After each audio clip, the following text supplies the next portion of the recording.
Sovereignty to self-determination. Survival to sovereignty. What does that even mean? This is the whole season of life that I'm meeting you with for these Warrior Heart Yarns with Anishan. It's almost like a diary out loud, documenting the journey. And if you are new here, welcome. If you have been here for a while, you may have heard or listened to some or part or all of my story and the season that I've been in. And you will have noticed that there has been no consistency to the podcasting yet. I am still here. I am still showing up. And it still exists. It still speaks to my heart to continue to do this and find a way for there to be some structure and system to how I'm showing up and doing this. But for now, I will continue to record and share and document in a way that honors the season that I'm in, the self that I'm in as I grow, as I heal, and as I evolve. The purpose of Warrior Heart Yarns with Anishan is to share the downloads, to share the wisdom, the experiences, the things that are happening in real time around what I'm experiencing, what I'm seeing in the world. And if you are new here, my name is Chantal Thompson and I'm a proud Black and Jingimpa woman. I am a mum of 5, I'm Anishan to many more, and I am the founder and custodian of the Warrior Heart and the Kilana Foundation movements, Walking and Dreaming, global and grassroots. And this is a season where I am rising from the darkest years of my life to date. I'm 41 and the last 2 to 3 years have been the darkest experiences of my life, to a point where mental health, suicidal ideation, not believing I was worthy or enough to be me, let alone to exist in the world as I am. And I'm now starting to rise out of that season. But the thing about being in crisis and chaos and survival mode is that there are consequences. There is collateral damage that comes from being in that season. And you might not necessarily have had control over the things that happened as a consequences of you being in crisis and chaos and survival. And yet the responsibility or the ability to take responsibility to address those consequences will be the thing that creates more stability, that creates more safety, and that creates more capacity and capability to build the foundations of your new life on self-determination and sovereignty. And that's the thing, is that even sovereignty is a big jump. For me, I'm still in crisis and chaos, and it's going to be about being able to move more consistently from crisis and chaos into survival mode where there's some stability. And then as that stability and safety is created, it'll then be able to start to move to sovereignty and self-determination. And what do I mean by sovereignty? I mean being able to have control, agency, autonomy over my time, my energy, my money, my resources, my mental health. I'm not outsourcing, I'm not seeking co-signers, I'm not seeking permissional validation to be myself in the world and to create the life that I'm called to create. Obviously, there are people who are influenced and impacted by my choices and how I show up and the life that I'm choosing to create. And there are people who influence the decisions that I make, like my children, the people that I work with, my family, the season that I'm in. And yet ultimately, sovereignty in a warrior heart and Indigenous context, and what it means for, no, we're not doing it. Okay. Let me try and anchor my thoughts here, because this has been sitting on my heart for a little while, and these are big concepts. These are big practices that I am still defining for myself around what they actually means. But what does sovereignty and self-determination mean to me in this season of life, but also being a First Nations woman in Australia, in a state that is going through treaty for the first time with its First Peoples, and that is truth-telling, that is self-determination and sovereignty, but also what does sovereignty and self-determination mean in the context of the warrior heart? And this is something that is going to be really important around what comes next. in terms of the work that I do and how I show up. And sovereignty comes from radical responsibility and alignment. And alignment isn't something that I've had a lot of. It's something I've been fighting for. And the ability to take radical responsibility. And to me, responsibility also is not just taking ownership of your choices, of your life and how you show up. It's also your ability to respond. How grounded are you in who you are? How much conviction and trust do you have in your life having a meaning and a purpose bigger than yourself? Courage deeper than the fears. Purpose and present moment being stronger than your pain in your past. And the courage to take control and ownership of yourself and your life. And to not make excuses for where you've been. You don't necessarily have to take responsibility for what's happened to you because it's not your fault what happens to you sometimes, particularly situations that are out of your control or that you have become a victim of. However, it is your choice whether you, and an experience, whether you victimize yourself because of what has happened to you. Are you going to let something that happened to you as a child define the rest of your life? So when someone says to you, this is really heavy stuff for me because this is stuff that I'm going through, this is stuff that I'm growing from. And for example, someone gives you an idea of how you can be more healthy. You say, like, you've got health problems and someone offers you some insight, wisdom, or something that you can do to help yourself. And yet you turn around and say, but I can't do that. When I was growing up, or this happened to me, or I have this condition.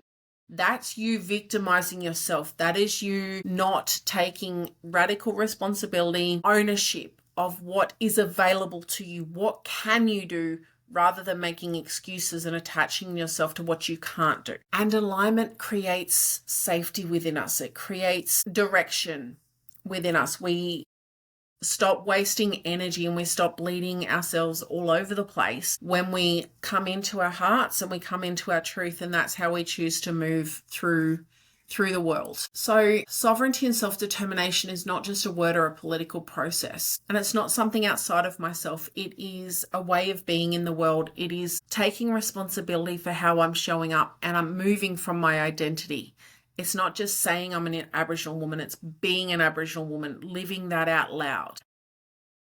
As I've mentioned, it is going to be a big jump to go from survival to sovereignty. So at the moment, I'm more focused on moving from crisis and chaos to safety and stability, even if it's just in survival mode, knowing that I'm capable of surviving and that I'm not going to continue to do this dance back and forwards. So it's doing it in stages, it's bridging the gaps. And sometimes that bridge will be a big leap forward.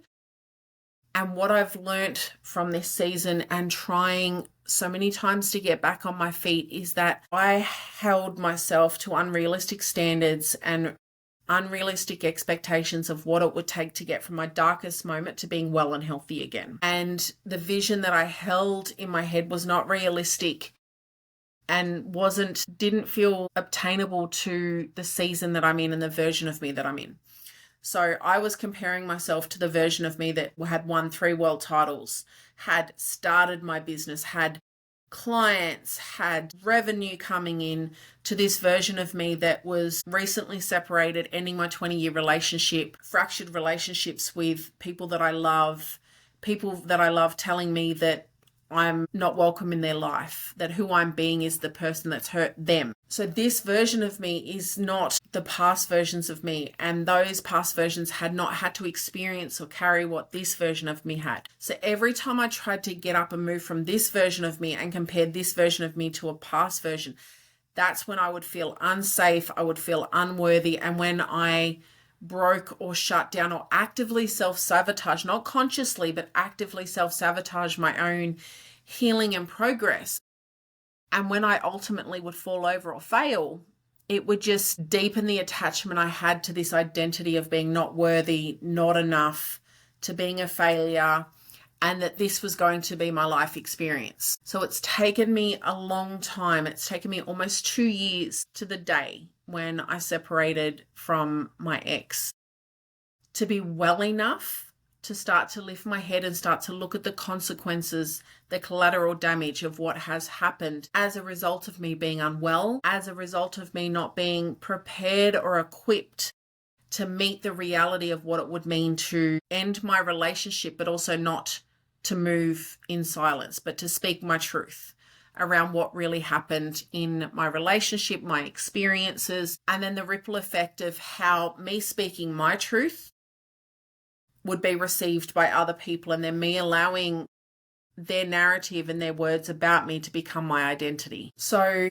I lost my resilience. I tapped out to what was going on around me. And if you look outside of yourself right now in the world, it is really easy to get overwhelmed and to feel like you have no power and to turn away from what is happening in the world, particularly if what is happening in the world doesn't impact your lived experience, but it makes you feel things. It makes you feel overwhelmed and you know you can't do anything. And then it makes you want to shut down or turn away. But understand this, turning away is a privilege that those that are in the experience don't have. Now, I'm not saying take responsibility and try and take on board things that aren't yours to own, but be conscious of just ignoring it or shutting the door or turning the TV off or not reading the newspaper because it makes you feel bad about your own experience. And I had to realize I had to meet myself differently in this season. I had to become my own coach, my own parent, my own therapist, my own healer, because those people can be there with me in parts, but they're not with me 24/7. I'm with me 24/7. And how I was treating myself, how I was showing up for myself was a contributing factor. How I was reacting, the narrative that I was accepting about myself, not being fortified in and grounded in the words were there, but the belief system and the identity didn't match the desires, the aspirations, and the words that I was saying of being the Barkindji warrior, the warrior heart of healing. Like I would rise for a couple of days or a couple of weeks, and then something would happen and I would get triggered and I would shut down. I would revert back to what my nervous system felt as being safe and normal. And that was choosing crisis and chaos and survival mode over being well and healthy and starting to climb out of this hole. So it has been this back and forwards dance for literally 2 to 3 years between my pain and my trauma and my suicidal ideation and fighting to get out. And the last 2 months have been the most stable that I've had, where I've really been able to start to make moves to addressing the reality of the current situation, my finances, my relationships, my businesses, my stress, my health. And I have been tested, and that's the thing. You will have tests, and you can see those tests as judgment, or you can see those tests as opportunities to see where you really stand in your life, in how you're showing up. And are your words and your actions moving you forward, or are they keeping you stuck? And for me, sovereignty is a word that I first came across as an Indigenous woman.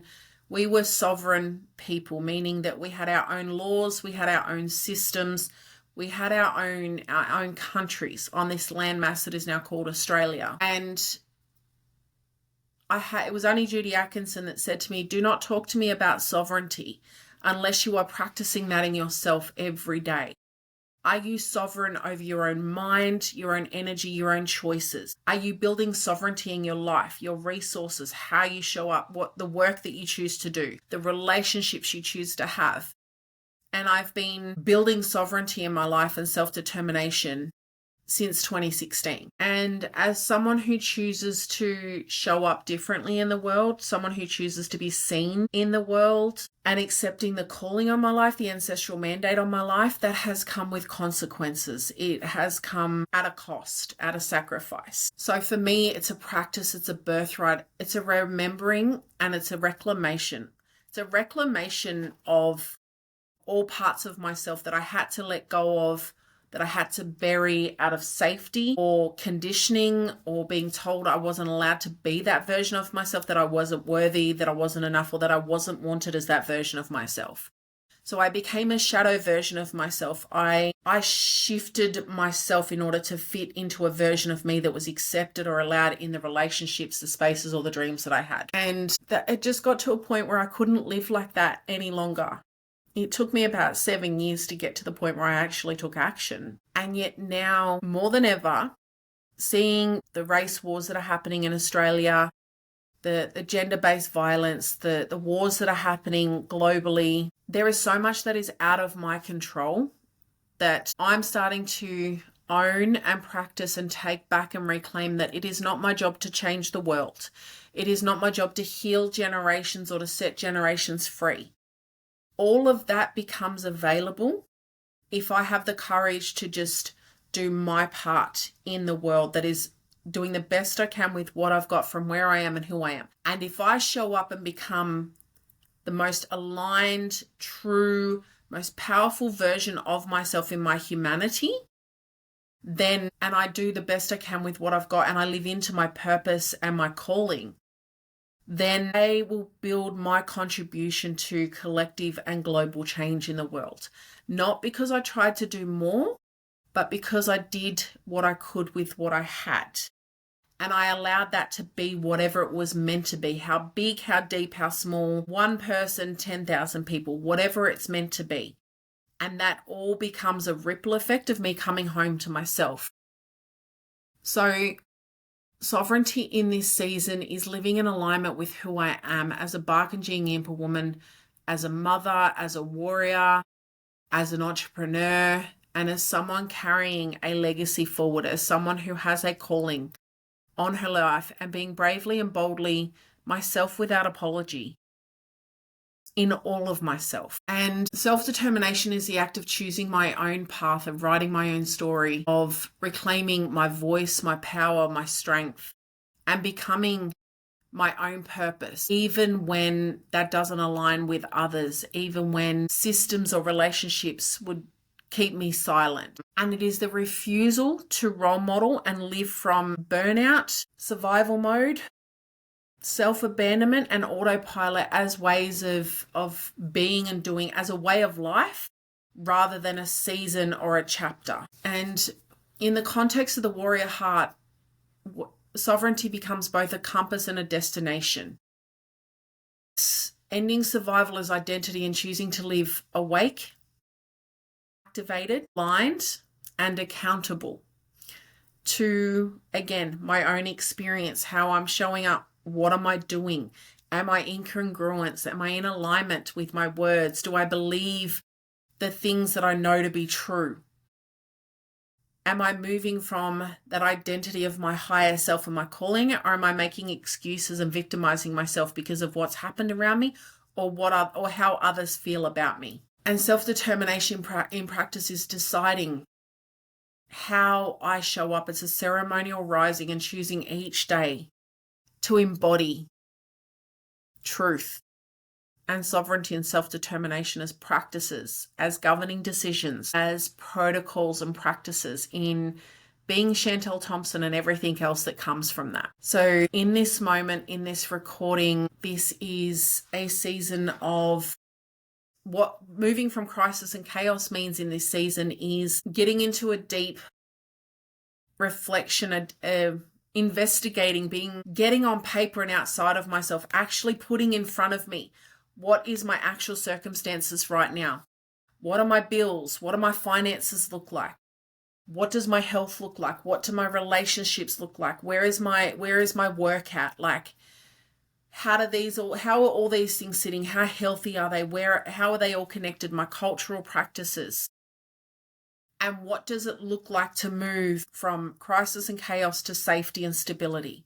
What is the thing that I bridge? Sorry, my cat's chewing on my charger cord. What is it to bridge that identity, to bridge that experience, to bridge the gap from that to this? And that also means owning my own reactions. That means owning my guilt, my shame, my grief, and the narrative that would keep me stuck, versus being able to respond and choose to reframe these outcomes, these realities, not from how they make me feel, but from the reality of what they are and how they came to be, and taking responsibility to respond to them, to address them, rather than own them and identify with them. So that is where I'm at right now. And I can tell you it is taking everything I have to meet the moment for what it is, to not shut down and regress, and to breathe into the discomfort, to settle my nervous system, to create safety within myself, to repeat to myself, I am safe. I can do hard things. This isn't my identity. I'm healing, I'm growing, I'm learning. Like repeating these different things, breathing into my body when it wants to shut down and run, and choosing to stand. And the moments where it feels too much, being okay to step away, take a deep breath, do something to fill my own cup, ring someone, talk to someone. It is about fortifying myself into resilience and into being someone who is becoming anti-fragile. Resilience is bouncing back from what knocked you down. Becoming anti-fragile is growing and evolving from what has knocked you down. And building self-efficacy, a higher belief that my life has a meaning and a purpose, but I'm also the person who is worthy and capable of that calling and that purpose. This is the warrior heart. This is the weaving and walking of the warrior heart in real time into the world as it's happening. And if you are going through your own experiences, if you are stuck in crisis and chaos, don't victimize yourself because of where you are. Take responsibility and be accountable to what is available to you, to doing something about your own situation, and do that in a way that no matter how small of a step it is, don't judge how small the step is. Celebrate and honor the fact that you had the courage to take a step, and that just one step taken is a step taken. That is evidence and conviction that you have the courage to show up, that you know what needs to be done and you're doing it. And then allow that to start to create momentum. Start to find a way to practice and believe, nurture the belief within yourself, the identity within yourself that you are someone who is worthy of being here, that you are worthy of mattering and being a priority in your own life. And as I bring to you more episodes around the season of moving from survival to sovereignty, if this resonates with you, leave a comment, let me know, share this with someone, hit subscribe. It allows us to reach more people. And I thank you for being here. I thank you for choosing to give your time and your energy here when I know you could give it to so many other places. Big love you, mob. This is Anishan, and this is the Warrior Heart. And this is our season to rise from survival to sovereignty.